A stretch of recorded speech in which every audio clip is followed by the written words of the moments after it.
C샵으로 서버를 만든다. 생각만 해도 머리가 좀 아프신가요? 괜찮습니다. 오늘은요, 네트워크 프로그래밍의 헬로우 월드라고 할 수 있죠? 바로 이 에코 서버를 슈퍼소켓 라이트로 같이 한번 만들어 볼 거예요. 그러면서 그 핵심 원리가 뭔지 아주 쉽게 파헤쳐 보겠습니다.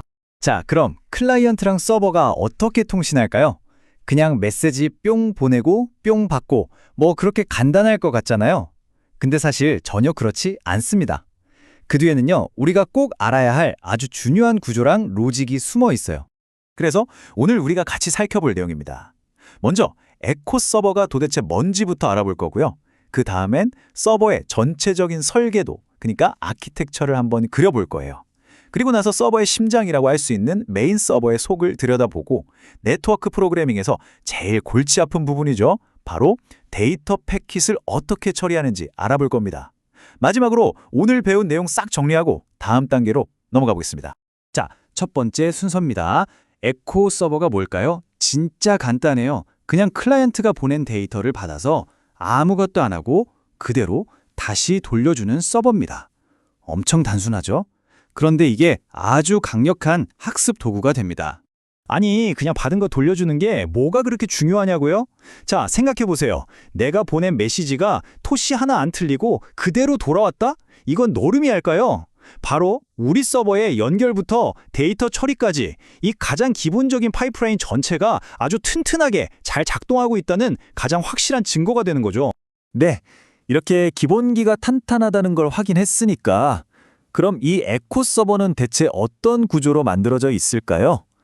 자, 이제 서버의 전체 설계도, 청사진을 보면서 각 부품들이 어떻게 착착 맞물려서 돌아가는지 한번 살펴보겠습니다. 우리 서버는 딱 보시면 아시겠지만 몇 개의 핵심 클래스로 구성되어 있어요. 여기서 중요한 건 좋은 설계라는 건요, 각 부품이 딱 자기 할 일을 하나만 명확하게 책임지는 거거든요. 그래서 여기 보시면 프로그램을 딱 시작시키는 프로그램 클래스부터 데이터가 어떻게 생겼는지 그 구조를 정의하는 EF 바이너리 리퀘스트 인포까지 각자 자기 역할에만 아주 충실하게 만들어져 있습니다. 자, 그럼 이 서버가 태어나서 죽을 때까지의 생애, 그러니까 생명 주기를 한번 볼까요? 딱 4단계로 정리할 수 있어요. 1단계, 초기화. 설정 파일을 읽어서 서버를 준비시키고요. 2단계, 클라이언트 연결. 문을 열고 손님을 기다리는 거죠. 그러다 손님이 오면 3단계, 메시지 루프. 주문을 받고 처리하고 다시 내어주는 핵심 단계입니다. 그리고 마지막 4단계, 충료. 손님이 가면 깔끔하게 문 닫고 정리하는 거죠. 이 모든 게 이벤트 기반으로 아주 자연스럽게 흘러가게 됩니다. 좋습니다. 이제 진짜 핵심으로 들어가 볼 시간입니다. 서버의 엔진실이라고 할 수 있는 곳이죠. 바로 메인 서버 클래스입니다. 이 친구는 슈퍼소켓 라이트의 업서버라는 걸 상속받아서 기본적인 서버 기능을 아주 편하게 가져다 쓰는 녀석이에요. 이 메인 서버가 동작하는 흐름을 보면요, 꼭 식당 오픈하는 과정이랑 똑같아요. 먼저 생성자에서는 손님이 오면 어떻게 하지? 주문 들어오면 어떻게 하지? 이런 이벤트들을 미리 등록해 놓고요. 이닛 컴피그에서는 우리 가게는 몇 번 포트를 쓸 거고 손님은 최대 몇 명까지 받을 거야 하고 규칙을 정합니다. 그리고 크리에이트 서버로 드디어 가게 문을 딱 열고 모니터링을 시작하죠. 마지막으로 디스트로이는 영업이 끝나면 모든 연결을 잘 닫고 뒷정리까지 깔끔하게 하는 역할을 합니다. 아주 논리적이죠? 자, 그리고 이게 바로 우리 에코 서버의 심장 박동과도 같은 부분입니다. 리퀘스트 리시브드 메서드. 이름 그대로 요청을 받았을 때 호출되는 부분인데요. 에코 기능의 모든 것이 바로 여기에 담겨 있습니다. 하는 일 보세요.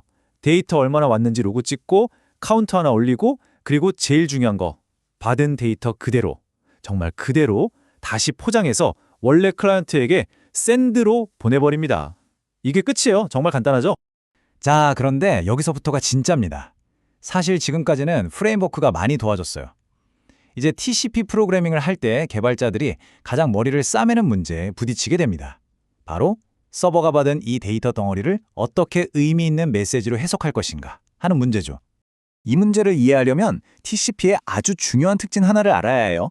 TCP는요, 우리가 보낸 메시지를 택배 상자처럼 하나하나 예쁘게 포장해서 보내주지 않아요.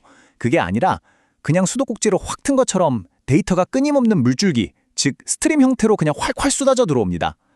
어디서부터 어디까지가 첫 번째 메시지고 어디서부터가 두 번째 메시지인지 전혀 구분이 없다는 거죠.